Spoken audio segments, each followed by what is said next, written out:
আজকে আমাদের গণপদযাত্রা এবং স্মারকলিপি প্রদান কর্মসূচি ছিল।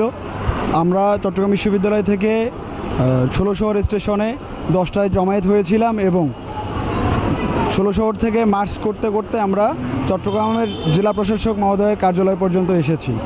এখানে আমাদের যে স্মারকলিপি প্রদানের কথা ছিল সেটা আমরা দিয়েছি।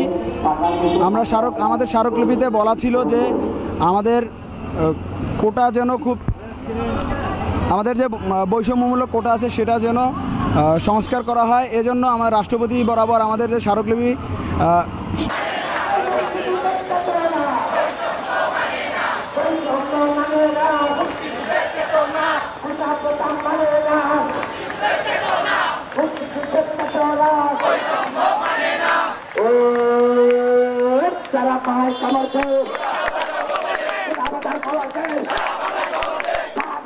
প্রদান করা। এখন আমাদের দেখেন, আমাদের মূল স্লোগান হচ্ছে কি জানেন, কোটার মধ্যে আমূল সংস্করণ নিয়ে আসা। আমরা বলছি না যে কোটা বাতিল করে দেখ, আমরা বলছি কোটার মধ্যে সংস্করণ নিয়ে আসতে হবে। দেখেন আমি কয়েকদিন আগে দেখলাম যে বর্তমানে বাংলাদেশের মধ্যে 0.99% প্রতিবন্ধী, কোটা আছে 1%, কিন্তু 1% দেওয়া উচিত ছিল না, 0.53% দেওয়া উচিত ছিল। এবং কি ক্ষুদ্র প্রজাতি আছে 1.43%, এখন কোটা আছে 5%। কত ডিফারেন্স, ফারাক কত? এখন নারী কোটা 10%, নারী হচ্ছে 50%, কোটা দেওয়া হচ্ছে 10%। কিন্তু দেখেন নারীদের মধ্যে কিন্তু যারা সব থেকে সুবিধাভোগী তারাও আছে, যারা সব থেকে সুবিধা বঞ্চিত তারা কিন্তু আছে। দুই ধরনের নারী কিন্তু আছে। এখন আমি মনে করি যে নারীদেরকে কোটা দেওয়া মানে নারীদেরকে এক প্রকার অপমানের নামান্তর, অপমান করা। নারীরা কিন্তু সমান তালে চলতে পারে, নারী পুরুষ সমান অধিকার, বাংলাদেশ সংবিধান বলে নারী পুরুষ সমান অধিকার।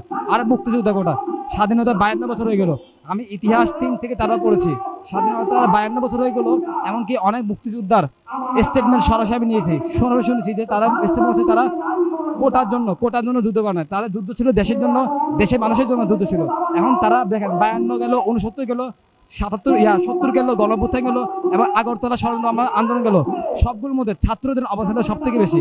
এখন কিছু কিছু মানুষ বলতেছে যে এটা নাকি একটা দল থেকে একটা দলের দিকে ঠেলে দেওয়া হচ্ছে, কিন্তু এটা দলের দিকে না, এটা সাধারণ শিক্ষার্থীদের জন্য, এটা কোনো রাজনীতি শিক্ষা না, এটা সাধারণ শিক্ষার্থীর জন্য। আমাদের আশা, আমাদের আম্মাজান দেশের রত্নী এবং জননেত্রী শেখ হাসিনা আমাদেরকে নিরাশ করবে না, আমাদেরকে অবশ্যই এই পরিশ্রমের ফল অবশ্যই দিবেন।